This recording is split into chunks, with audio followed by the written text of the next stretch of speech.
Not meant for you.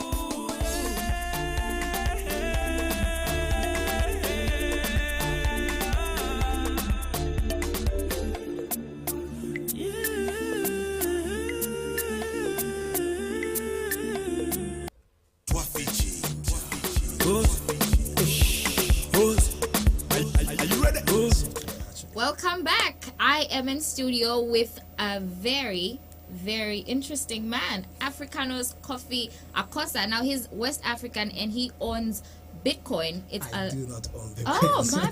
Bitcoin Please is take it up. a global network of payment system. Actually, a decentralized peer-to-peer payment system where you can send money to anyone, anywhere, or receive money from anywhere in the world within a few seconds. And the interesting part is transaction costs is as low as $1, even if you are sending billions of dollars. Really? Yes, interesting. It is a new technology that is revolutionizing how payment is going to be in the future. Okay. In 2009, an anonymous person called Satoshi Nakamoto came out with a white paper and a piece of software directing programmers and developers around the world to develop the blockchain and the software called Bitcoin for this payment system. Bitcoin. Yeah, Bitcoin. B-I-T-C-O-I-N. Bit then coin. Bitcoin. Exactly. Okay. Exactly. And since then, it has gained traction around the world. And because of its success, so many cryptocurrencies have come out of that. And if you go to CoinMarketCap, we have more than 1,000 cryptocurrencies competing to be the number one in the world. But Bitcoin keeps to be the number one cryptocurrency in the world. Okay. And we are going to launch another exciting one called Smartcash in the next coming week. Tell us a little bit about Smartcash. Smartcash is an improvement upon Bitcoin. You can send money within 30 seconds. And the network, like all other cryptocurrencies, networks are owned by its users. So in the case of Smartcash, all network members have voting rights. So when we want to make a decision on the network, whether we have to go for a hard fork or a soft fork, whether we have to pay the developers in the network, it is voted on by the network owners. Okay. So it deepens the decentralization Bitcoin introduced. Okay. So even the sender, it's clearly very easy for them to send. You say 3 seconds. From your cell phone or from your PC. You just need to get a wallet from Play Store if you are using an Android phone. If you are using Apple, you just go to Apple Store and you can download a blockchain wallet or a Smartcash wallet, and there you go. Within a few minutes.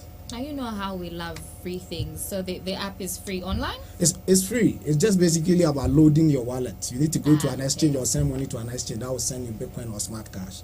There's no exchange in Zambia now, but there's an exchange in Zimbabwe called Bitfinance. And since I came here, some of the business people I've been talking to are interested in setting up a Bitcoin exchange in order to, allow Zambians to purchase and sell Bitcoin. Now, Bitcoin isn't the first money transfer company on the market. What sets it apart from the rest? What is so special about Bitcoin? The interesting thing about Bitcoin is that it is inflation proved. There's only 21 million Bitcoin in the system. No more will be created. No one can create any more because it is on the blockchain, and the blockchain is said that anything placed on it cannot be mutated. You can't delete anything on the blockchain. Okay. So it is inflation proof, and the value of Bitcoin is determined by demand and supply. So like when I got to know about Bitcoin in 2010, it was $6 per one Bitcoin, but today it is hovering around 2,400. So it's a store of value for those who want to protect their wealth. Okay, I see. Yes, since I came here, I've been dashing people 10, 20, $5 US worth of Bitcoin. And they call me the next day and they are like, oh, it has increased by $4 more. So if you really want to protect your money from inflation and monetary, those things government do with our money that ends up devaluing our money, cryptocurrencies are the answer to set. Okay. So what is the target market for the Bitcoin software? It's for everybody. Everyone out there. Those of you who are business merchants out there who want to actually have an easy way of, selling to people, to individuals who want to store their value in terms of hiding their money from, inflation. And to anyone who wants to have an easy life of doing payment other online or physical. If you go to South Africa, there are more than 1,000 merchants accepting Bitcoin. And since I embarked on this journey, I'm actually going through Africa promoting Bitcoin. I'm using Bitcoin throughout. Where I can get an exchange, what I do is I send my Bitcoin to someone somewhere who can send me Western Union. So Bitcoin is for everybody. All cryptocurrencies are for people who want to have easy way of payment and also storing their value. No, you said you were traveling around the world. How is your Around response here? Africa. Around Africa. How's your response here in Zambia? I have loved it so much. I love it so much. The only thing is the weather. I mean, I'm from West Africa. It's damn hot there. And it looks like it's damn cold here too, in African terms. What about when it comes to Bitcoin? How are people down here accepting it? It is very interesting that there is a growing community of Bitcoin here in Zambia. I met some business people who are interested in building a platform that will actually use the Bitcoin blockchain to supply services to the public services to the Zambian people. It's so interesting. There are other people who are looking up to also start exchanges, and there are others who are also doing exchanges through Bitcoin, local Bitcoin. It's online, so you send him mobile money and you send you Bitcoin. So there's a growing community, and what I've been doing is to also work with others to start organizations and institutions that can promote Bitcoin to the mainstream. It is very popular in neighboring Zimbabwe because of their monetary crisis.